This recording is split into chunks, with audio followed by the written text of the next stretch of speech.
Tonight, we're gonna do a dish that I've been doing probably for a good 20 years. And every so often, I love it. And I love braised chicken. I like braised sausages.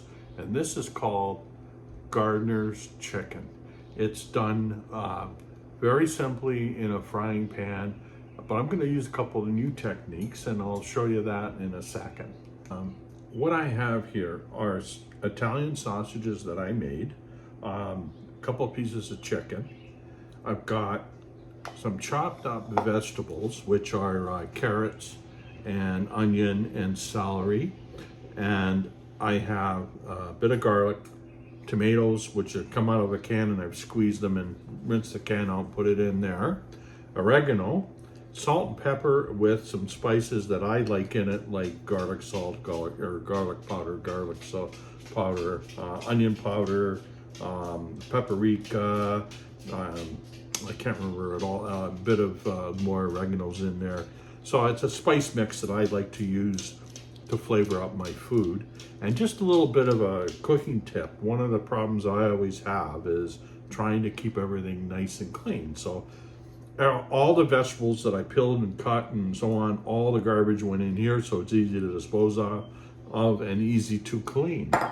So one of the little tricks I'm going to use today is I'm just going to sprinkle all this with this seasonings I've done, just to give it some flavor. And I think I'm going to flip the chicken here and just season it as well on both sides. And then I'm just going to grab my olive oil out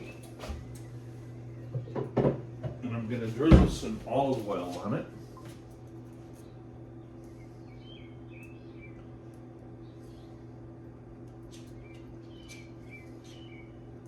And that's it.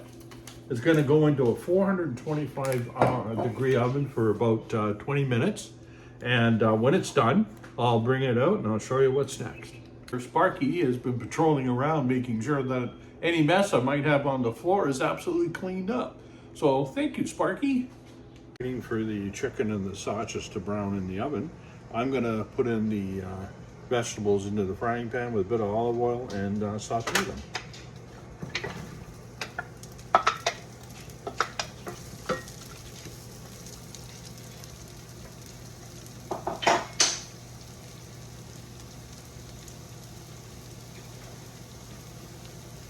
I'm going to add a bit of my salt and pepper and spice to it.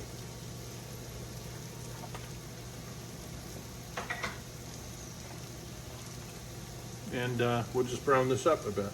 Cut up some potatoes here, which will go in about halfway through the cooking because I don't want them too mushy. That adds flavor to this is a bit of red wine.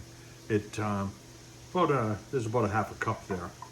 So the next stage I'm going to do is add the chopped up garlic I got. If you add it too soon and it cooks with the vegetables, what actually happens to this, if it burns it all, it becomes bitter. Then the wine, all the vegetables, and now what I'm waiting for is it's going to come up to boil, and as soon as the chicken and the sausages come out of the oven, I'm going to chop up the sausages into pieces and the chicken, throw it in, and I'm going to cover it and let it cook for a good I'd say about 40 minutes, and as soon as that's over, I'm going to put in the potatoes, cover it again, and let it cook for another 20 minutes. So the total cooking time on this, once it's started to boil and everything's in, is an hour. To the Hamilton Pottery Guild, they had their show this weekend, and I visited, and I picked myself up quite a nice mug, which I thought was quite something. Their next show, according to this, is November 1st to 3rd. It's in Dundas, so you can, Dundas Lions Memorial Community Center. So if you get a chance to go see it, it's worth going to see. There's a lot of great pottery stuff there, good Christmas presents. Little shout out to them. I really enjoyed it.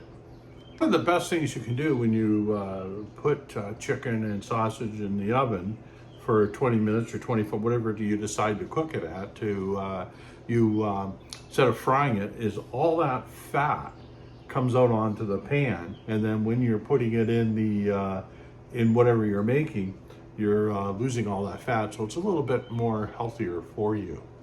The everything into the pot except for the potatoes. When half an hour is up, I'll throw the potatoes in, and I'll give it another 20 minutes or so, and I'll take a look at it, and when it's ready, I'll let you have a look.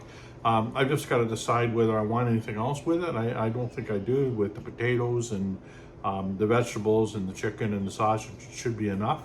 I may add a bit of cheese on top or something just for a bit of extra flavor if I want.